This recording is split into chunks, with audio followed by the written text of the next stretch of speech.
Hello friends, welcome to PP education. आज हम आपके लिए लेकर के आए हैं दैनिक पाठ्य योजना हिस्ट्री सब्जेक्ट से। अपना आज ये जो फॉर्मेट देख रहे हैं ना, कक्षा, दिनांक, कालांश है, विद्यालय जहाँ से आप इंटर्नशिप कर रहे हैं, जो भी है ना सब्जेक्ट आपका। फिर ये लास्ट में अपना पाठ्य प्रकरण जो है वो आज का है भारत में अंग्रेजी राज्य की स्थापना। तो उद्देश्य रहेंगे अपने सामान्य और विशिष्ट और अपेक्षित व्यवहारगत परिवर्तन। सामान्य उद्देश्य के अंतर्गत फर्स्ट कि बच्चों की मानसिक शक्तियों का विकास करना, बच्चों को मानव समाज के विकास से अवगत कराना, बच्चों में वैज्ञानिक एवं ऐतिहासिक दृष्टिकोण विकसित करना, बच्चों में इतिहास के प्रति रुचि जागृत करना, है ना। नेक्स्ट है अपने विशिष्ट उद्देश्य, उसके अंतर्गत ज्ञानात्मक, बोधात्मक, क्रियात्मक, अभिरुचि, रुचात्मक और अभिवृद्धि। तो फर्स्ट है अपना ज्ञानात्मक पक्ष कि भारत में अंग्रेजी राज्य की स्थापना का बच्चे ज्ञान प्राप्त करेंगे। अंग्रेजों ने भारत को उपनिवेश राज्य क्यों बनाया, उसका ज्ञान प्राप्त होगा बच्चों को, है ना। अंग्रेजों की कूटनीति का बच्चों को बोध होगा। उस समय भारतीय राजाओं की राजनीतिक व्यवस्था का बोध होगा बच्चों के।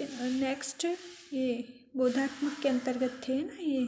फिर सी क्रियात्मक कि बच्चों के अंदर एकता तथा देश प्रेम की भावना विकसित होगी।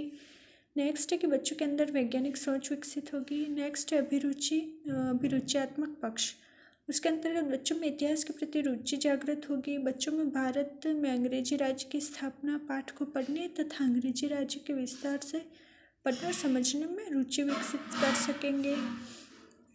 नेक्स्ट है अभिवृद्धि की भारत में अंग्रेजी राज्य की स्थापना की रणनीतियों का भावी जीवन में उपयोग कर सकेंगे। नेक्स्ट सहायक सामग्री कि अंग्रेज सैनिकों का परेड करते हुए चित्र, भारतीय बुनकर का कपड़ा बनाते हुए चित्र तथा अन्य कक्षापयोगी उपकरण। विधि होगी इसमें व्याख्या विधि और प्रश्नोत्तर विधि। पूर्व ज्ञान, बच्चे यह जानते हैं कि अपना देश भारत अंग्रेजों के अधीन था, है ना। यहाँ पे प्रस्तावना के अंतर्गत आपके 4 से 5 क्वेश्चन रहेंगे। अंतिम होगा जो समस्यात्मक होगा। फर्स्ट, आपके देश का क्या नाम है, तो भारत जो उत्तर आएगा ना उसी से फिर अगला क्वेश्चन बनेगा कि भारत पे मुगलों के बाद किसका शासन हुआ, अंग्रेजों का। अंग्रेज सबसे पहले भारत में किस उद्देश्य से आए थे, व्यापार करने के उद्देश्य से आए थे ना। नेक्स्ट कि व्यापार के बाद इसका क्या उद्देश्य हो गया, है ना। ये समस्यात्मक। उद्देश्य कथन कि बच्चों यहाँ पे संबोधन बोधक चिन्ह आएगा, ठीक है। आज हम लोग भारत में अंग्रेजी राज्य की स्थापना नामक पाठ का विस्तृत अध्ययन करेंगे। नेक्स्ट है प्रस्तुतिकरण।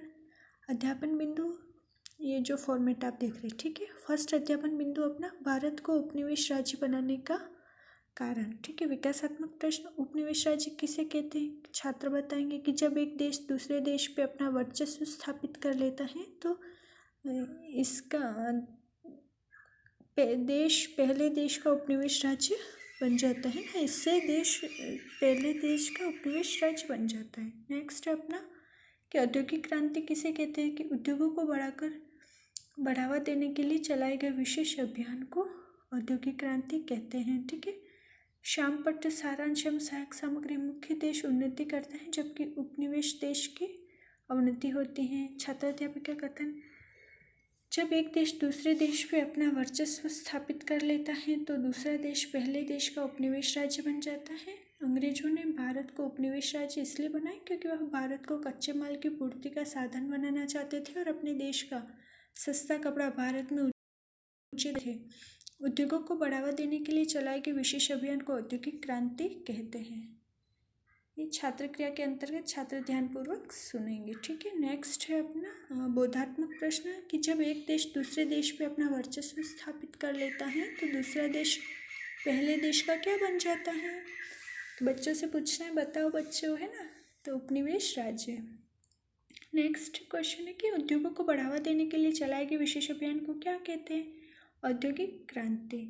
नेक्स्ट अध्यापन बिंदु अपना भारत के राज्य और विदेशी कंपनियों की सेवा। विकासात्मक प्रश्न, फर्स्ट भारतीय राजा अपना राज्य बढ़ाने के लिए क्या करते थे, अपने पड़ोसी राज्य के ऊपर हमला करते थे। नेक्स्ट कि यूरोपीय सेना भारतीय सेना से बेहतर क्यों थी, यूरोपीय सैनिक नियमित अभ्यास करते थे तथा उनके पास अत्याधुनिक हथियार भी थे, है ना। नेक्स्ट छात्राध्यापिका कथन, भारतीय राजा और नवाब अपना राज्य बढ़ाने के लिए अपने पड़ोसी राजा के ऊपर हमला करते थे और इसलिए उनमें आपसी कूटव्याप थी और इसका फायदा विदेशी शक्तियाँ उठाने लगी और वे शर्तों पे किसी एक भारतीय राजा की मदद करते थे और युद्ध के लिए अपने सैनिकों को बेचते थे। उनके सैनिक अनुशासित थे और उनके पास आधुनिक हथियार भी थे। छात्र ध्यानपूर्वक सुनेंगे, शाम पट पे लिखना है फिर आपको कि यूरोपीय सैनिक नियमित अभ्यास करते थे और उनके पास अत्याधुनिक हथियार भी थे। नेक्स्ट है अपना राजाओं और नवाबों को अंग्रेजों से खतरा, है ना। विकासात्मक कि भारतीय राजाओं को अंग्रेजों से क्या खतरा था। Next question, east India company Bharat के राजाओं के राज्य से क्या फ़ायदा उठाना चाहती थी। तो ये छात्र अध्यापिका प्रश्नों का उत्तर देंगे, है ना। अध्यापिका है तो अध्यापिका, अगर आप बॉयज़ हैं तो फिर अध्यापक आएगा, है ना। कॉपी करने के चक्कर में थोड़ा अपना भी लगाना, है ना। नेक्स्ट छात्राध्यापिका कथन कि कंपनी को भेंट देने और उसकी सेना का खर्चा उठाने में भारतीय राजा ये नहीं चाहते थे कि उनके राज्य में किसी दूसरे देश के लोग सेनाएं रखे, युद्ध लड़े, किले बनाए और अपनी सैनिक शक्ति की दाग जमाए। कंपनी जो है वो कारीगरों से जोर जबरदस्ती से बहुत कम कीमतों पे, है ना, कम कीमतों पे माल खरीदने की कोशिश करती थी और राजाओं के विरोध करने पे वह उस राजा को हटा के दूसरे को राजा बना देती थी और जो उनके व्यापार के तरीक़ों पे रोकने लगा, है ना। तो छात्र जो है वो ध्यानपूर्वक सुनेंगे और आपको श्याम पट पे ना लिखना है कि राजाओं से भेंट में मिले इलाकों में कंपनी किसानों से हद से ज़्यादा लगान वसूलती थी। ठीक है। नेक्स्ट अपने पुनरावृत्ति मूल्यांकन क्वेश्चन आ जाएंगे कि फर्स्ट, कंपनी कच्चा माल कहाँ से खरीदती थी। कौन सी कंपनी, ईस्ट इंडिया, है ना। विदेशी सैनिक भारतीय सैनिकों से क्यों शक्तिशाली थे, क्यों थे बताना, है ना, बच्चों से पूछना है। भेंट में प्राप्त इलाकों में कंपनी क्या करती थी। और लास्ट अपना हो जाएगा होमवर्क।